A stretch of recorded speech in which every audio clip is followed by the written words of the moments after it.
Alors, première pathologie donc dans le système cardiovasculaire, c'est l'insuffisance cardiaque. Donc, comme il est indiqué dans le cours, ça correspond donc à l'incapacité du cœur à assumer sa fonction pompe. Donc, suite par exemple à un infarctus qui est la cause la plus fréquente, donc là le cœur a été affaibli, ou suite par exemple à une hypertension artérielle où justement le cœur doit pomper plus pour essayer, malgré la tension trop élevée, de pouvoir amener du sang dans le corps.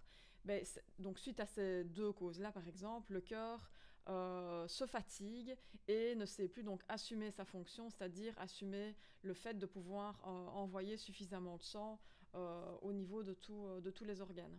Donc suite à ça, il y a une accumulation de sang donc, qui se fait dans le corps, également dans les poumons, et donc bah, s'ensuit toute une série de symptômes tels que la dyspnée, donc qui veut dire une gêne respiratoire, donc la personne a des essoufflements, elle est fatiguée, elle a une respiration sifflante.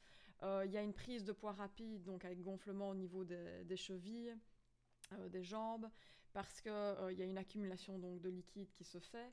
Cette prise de poids peut vraiment être très rapide, c'est-à-dire que ça peut être 2-3 kilos en quelques jours, donc la personne ne saurait pas passer à côté. C'est pour ça qu'on verra dans les mesures hygiénodiététiques, il est conseillé à la personne de se peser absolument tous les jours. Et enfin, elle aura comme symptôme une perte d'appétit, puisque de nouveau, il y a du liquide qui va se mettre au niveau du foie, au niveau des organes digestifs. Donc, si on ne fait rien, s'il n'y a pas de traitement, s'il n'y a pas de mesures hygiénodiététiques, ben, le cœur, pour compenser tout ça, va augmenter la fréquence cardiaque pour essayer d'amener plus vite du sang dans tout le corps, puisqu'il n'arrive pas à assumer cette fonction. Il va augmenter son volume pour pouvoir accueillir plus de sang et le muscle va s'épaissir pour essayer d'avoir plus de force pour envoyer le sang justement dans tout le corps. Donc, ce qui est important, c'est bien sûr d'avoir un traitement, ça c'est une première chose. Et deuxièmement, de toujours associer à ce traitement les mesures hygiénodiététiques. Donc, ce qui est important dans la fiche SSPF, c'est la colonne de droite avec justement toutes ces mesures hygiénodiététiques. Donc, je les relis avec vous et j'ai rajouté deux, trois petites choses. Donc, prendre régulièrement les médicaments, donc sans arrêter de vous-même, même si vous vous sentez mieux. Faire attention au sel, puisque le sel va entraîner une rétention d'eau. Il ne faut absolument pas qu'il y ait encore plus une rétention d'eau, alors qu'il y a déjà une accumulation de liquide. Donc pas de salière à table, pas ajouter de sel dans la préparation et la cuisson. Ce qui est important, si la personne veut saler un plat, enfin quand elle cuisine, c'est toujours de le faire à la fin. Parce que si on ajoute du sel pendant la cuisson, le goût salé s'en va. Donc on a tendance à en remettre après. Et du coup, bah, c'est ça qui se rajoute à la quantité de sel qu'on utilise par jour. Donc il faut vraiment saler tout à la fin et pas trop. Bien choisir ses aliments, donc éviter tout ce qui est aliments préparés, les boîtes de conserve, etc. Parce que là, il y a toujours du sel, donc ça, il faut vraiment éviter. Et éviter les comprimés effervescents. Donc normalement, on ne peut pas dépasser, donc c'est maximum 2 à 6 grammes par jour. Donc il faut vraiment faire attention à ça. Alors, je vous disais, c'est se peser régulièrement. Normalement, la personne doit se peser tous les jours. Et si elle prend plus de 2 kilos en 3 jours, elle doit absolument téléphoner au médecin. C'est que son insuffisance cardiaque n'est pas bien traitée. Et donc, il faut aller voir le médecin. Comme il y a déjà une accumulation de liquide, bah, il faut limiter les apports de liquide. Donc d'habitude, on dit toujours qu'il faut minimum boire 1,5 litre à 2 litres par jour. Ben voilà, là c'est l'exception en cas d'insuffisance cardiaque. On ne doit pas dépasser ces 1,5 litres par jour. Maintenant, si vraiment il y a des fortes chaleurs, on peut monter jusqu'à 2 litres, mais la personne doit vraiment surveiller son poids. Donc voilà, ça c'est vraiment un cas un peu particulier. Donc, pas dépasser 1,5 litre. Éviter tout ce qui est toxique, hein, tabac, alcool. Alcool, c'est 2 verres, ok, mais vraiment le moins possible. Adapter une position confortable pour dormir, donc ajouter des oreillers supplémentaires si nécessaire pour soulever la tête. Maintenant, si ça n'est pas soulagé avec ça, il faut aussi téléphoner au médecin. Ça veut dire que la suffisance cardiaque n'est pas bien contrôlée. Faire de l'exercice régulièrement et surtout modérément. Pratiquer des activités sexuelles avec prudence. Consulter régulièrement le médecin traitant et le cardiologue. Et donc signaler à un professionnel de santé l'apparition de nouveaux signes ou l'aggravation de symptômes déjà présents, essoufflement, prise de poids, on l'a dit, c'est que c'est pas bien contrôlé.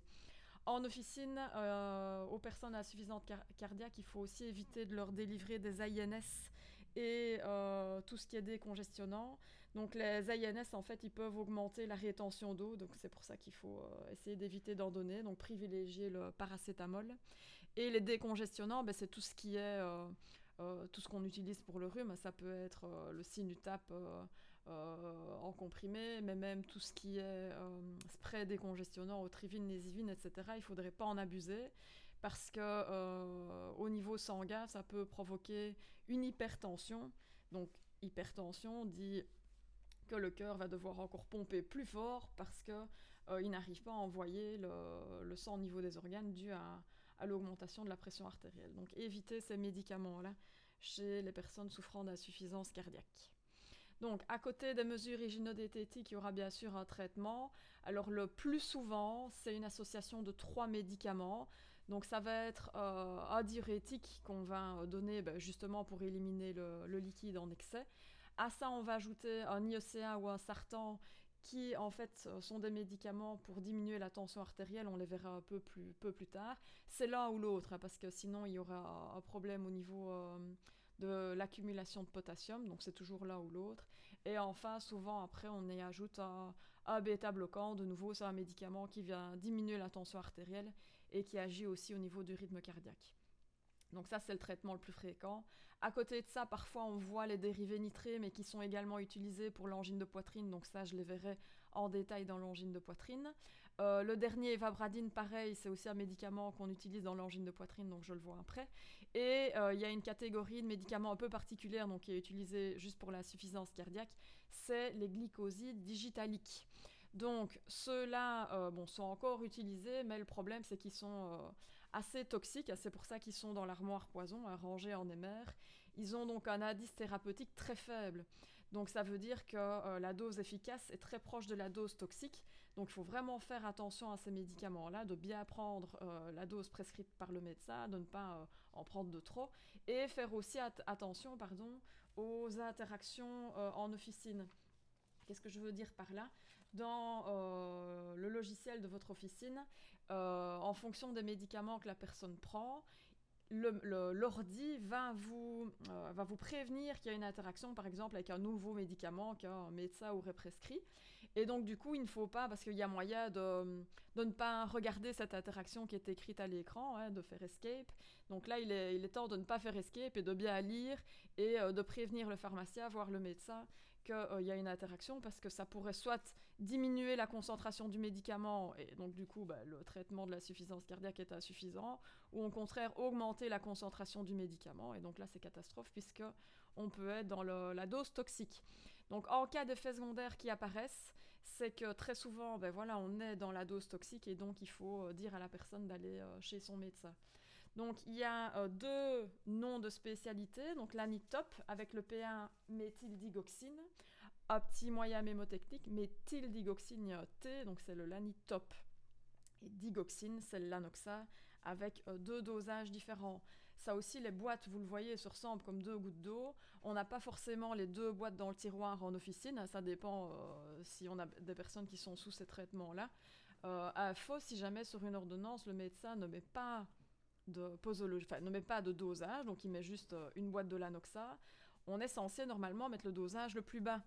Imaginez que dans votre tiroir, vous n'avez que le Lanoxa 0,250, il est temps de regarder. En fait, moi souvent, ce que je vous conseille de faire, c'est quand il n'y a pas de dosage inscrit à côté du nom du médicament, vous tapez l'anoxa à l'ordinateur et tout de suite, vous allez voir qu'il existe deux dosages, du 0,125 et du 0,250. Donc, s'il n'est rien mis à côté, vous savez que c'est le 0,125 qu'il faut. Vous allez dans le tiroir, vous regardez ce qu'il y a. Ah, vous voyez qu'il n'y a que le 0,250, c'est qu'il faut le commander. Vous voyez, donc il faut vraiment faire attention de bien respecter le dosage prescrit par le médecin. Et s'il ne met rien, logiquement, c'est le dosage le plus petit. Maintenant, il peut s'être trompé aussi, donc on peut toujours aussi aller voir dans la fiche patient, voir ce qu'il a d'habitude et demander s'il y a eu un changement de dosage, par exemple.